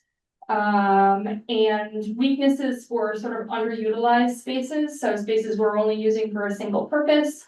Or one that is maybe down on its luck, like Dewey Park came up as an opportunity for improved improvements for better usage. And then some of the things that we're a little bit worried about are whether or not some of this open space land that we would like to use for recreational purposes goes into other uses. So understanding like what's the highest and best use of the property, and energy production came up as a particular concern. And what am I forgetting, guys? I just add or emphasize the town's ability or the. Oh, the economic capacity of the town to maintain and sustain. Or to market itself as a destination place. Oh, yeah, we For didn't, these things because of the natural resources that we have, so to use those things, not just, like for the wheat keepers or, but for active recreation of our lands that are available to people. This was Jedediah's. Yeah, Great Barrington is an outdoor destination, but I like totally big agree with infrastructure, that. but then also. Yeah. I think he's right on. I think it's a massively undertapped economic strategy. That's. yeah, I I agree agree with with that. that. 100%. Yeah, so we're bullish on outdoor recreation here. And on the town website, it'd be good to identify by acreage, all of those places that are publicly available. Yeah. Video. I think we're gonna have to do like a door-to-door knocking campaign though, because like that communication with the community always seems to be the place to get feedback, like, well, I didn't know we had, and like Seth told us now like 6 times about Berkshire outside, and that when I see people and they're like, wait, I'm like, oh, we do, wait, hold on, there's Berkshire outside, go look it up. But it's like that, how do we like promote that kind Well, of? maybe at Berkshire Busk when they start, of course, you're gonna be talking to a lot of people, not from Great Barrington. But before every performance, they say something about whatever the town wants from the session. I can see Jackie producing a parks video for us. Little snippets, Would be great. full days, this park, the Dewey Park, does everybody know where Dewey Park even is? No, I didn't know. Gilmore Avenue, right by. I know now. after- Now you know, see? I still think it's small, so.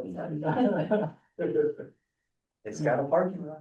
All right, so we did our reconvene and report back.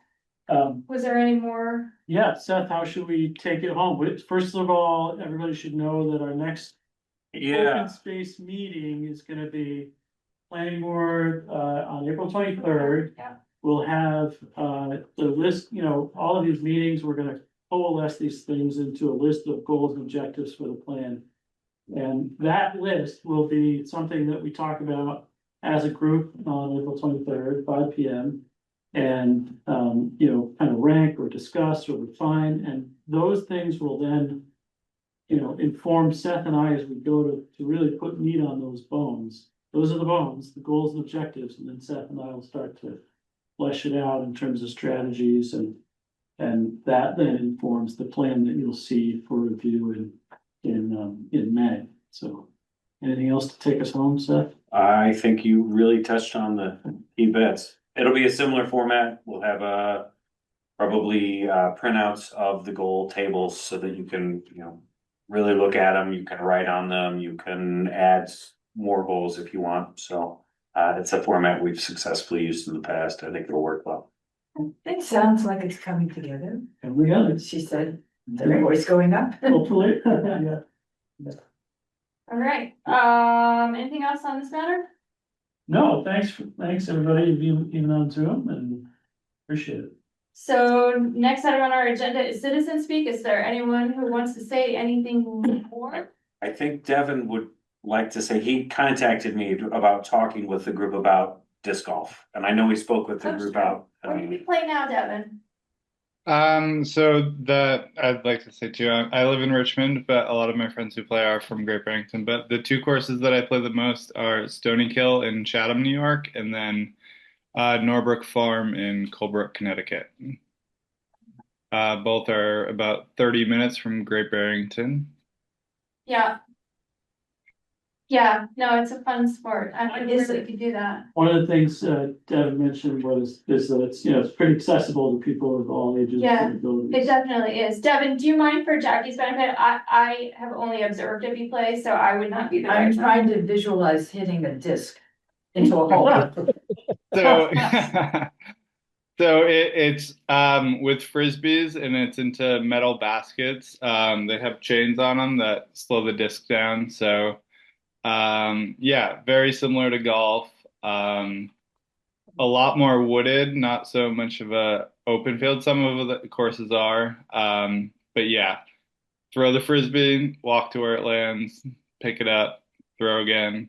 Same rules as golf, but yeah, not hitting it with a golf club.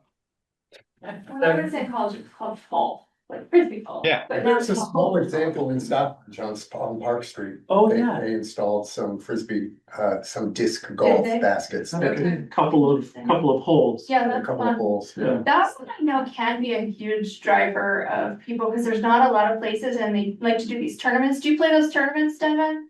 Yeah, one of the points I made was that I'm pretty consistently driving through Great Barrington to get to Connecticut. Weekly there, and yeah, I play a league at Stony Kill. It's every Wednesday. I don't always go to the one in Connecticut, but there is one there on Sundays. And yeah, pretty popular. The Stony Kill League had the first week last week, and it had 30 people.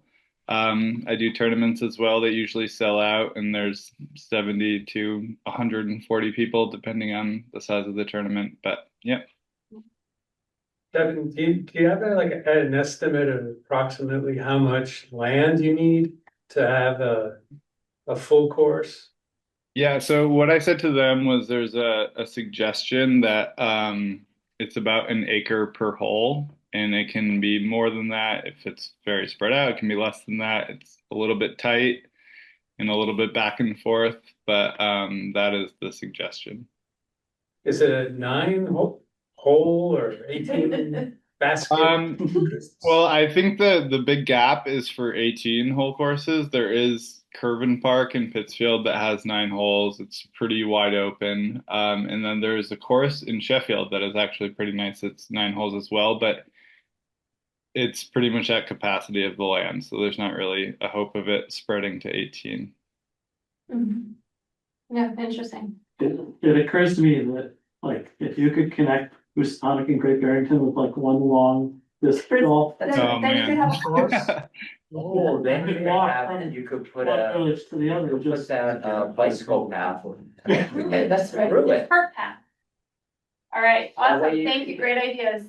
That's fun. These are fun meetings. Okay, cool. Anything else?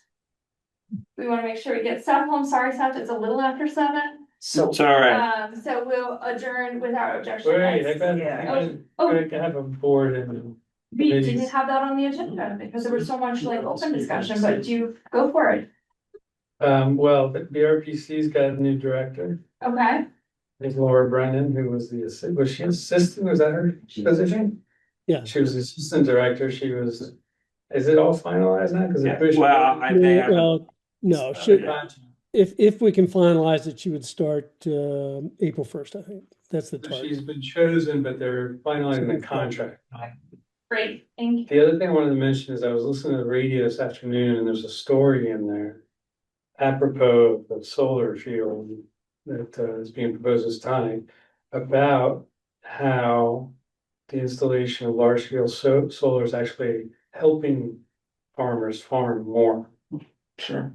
It's a small story, but it's worth looking. I tried to get it, but they didn't have anything posted. But they post these things on, it's called Midday Magazine, I think it's called. And so maybe if I find it, I'll send it. Something to look for. Who's farm? No, I didn't. Were there any other board members that wanted to do updates? We didn't have it on the agenda, but we're still in citizens speak, so. So you we all- have a CPC meeting coming up next week, Tuesday, the 31st at 5:15. For anyone that wants to attend. And that's for, what's the agenda? The agenda, I think it's reviewing and possibly extending a couple of screens. Yeah. And then to set our like the presentation part for town meeting. Okay. Malcolm? Yeah. Malcolm, Good. anything? Yeah. Okay. I have one other thing just for, can we think about maybe complete streets again? Like updating that? Because I think like this connects to something, like there was like the whole talk about like commuting as like combining it with recreation. And then a lot of the talks about sidewalks, like those are all, like sidewalks are really street stuff, especially on the state-owned part, and so I think would be great I think to have a refresh of that. it would be great to use our OSRP opportunity to sort of like create that little connectivity Yeah. point, right? So that we can say, when we go and look for grant applications, that like it's in this plan, it's in this plan, it's in this plan, but yeah. Because I think there is a lot of overlap but like funding wise, like they don't often see like recreation and like traveling by sidewalk as the same thing. So- Yeah, that's a good point. Well, I'm excited. Anything else? All right, then we will adjourn without objection at 7:07. All right, Thanks, thanks, everybody. everybody. Good night.